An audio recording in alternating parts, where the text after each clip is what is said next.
we are at the 4th Annual Australasian Sex and Consciousness Conference here at the Byron Bay Community Centre.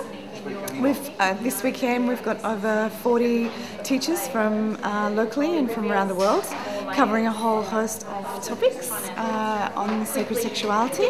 So we're all exploring our edges of the different realms in sacred sexuality.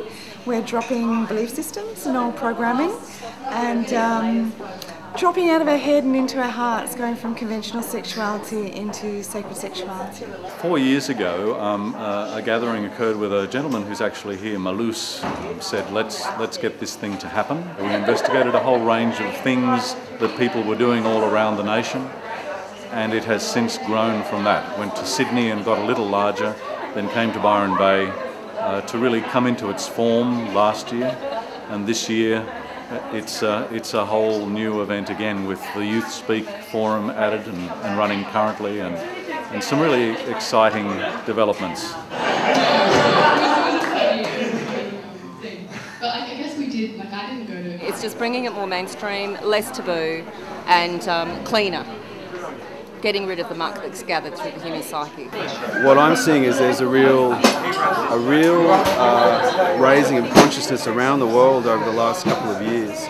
And there's been a number of us around the world for the last several years that have been really open in society and really sort of making people more aware of the unconscious around sexuality and supporting people to do a lot of healing around it. And so there's a saying that I have, which is that Tantra is becoming the new yoga.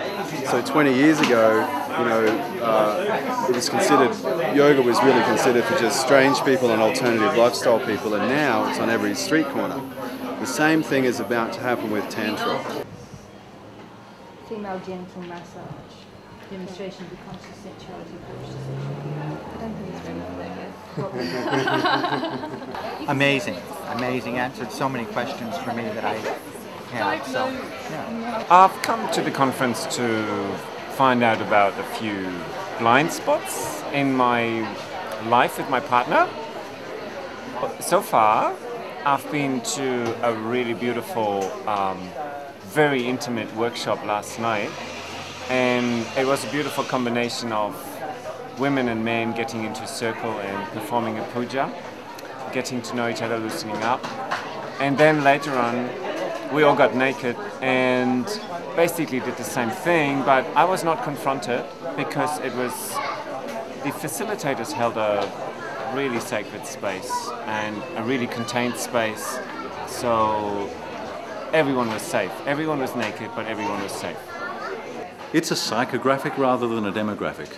So yes, there are people here from the age of about 15 attending Youth Speak at the moment and speaking their minds and hearts about sexuality issues for the youth. There are people over the age of 70 who've been practicing in the arena of sacred sexuality or tantra or consciousness for many years and bring all of their knowledge and experience. There's people who've just begun to investigate, but there are all people who are basically saying that there is more to life than the mundane. For me, this conference is about introducing a new paradigm of sexuality, which is more about conscious relating, being present with how you feel, and then bringing that into contact with someone else. And I think if you look at mystics all down through the ages, many of them have said, you know, you don't have to stay here with sex as being the only doorway, but it's certainly one. And you know, it's also one of those button-pressing things that got us all here. So, and is really deep core matter and issue for all of us. We've got a really good crowd here this weekend, and it's a lot of fun, and it's really fun to network with such a good group of people.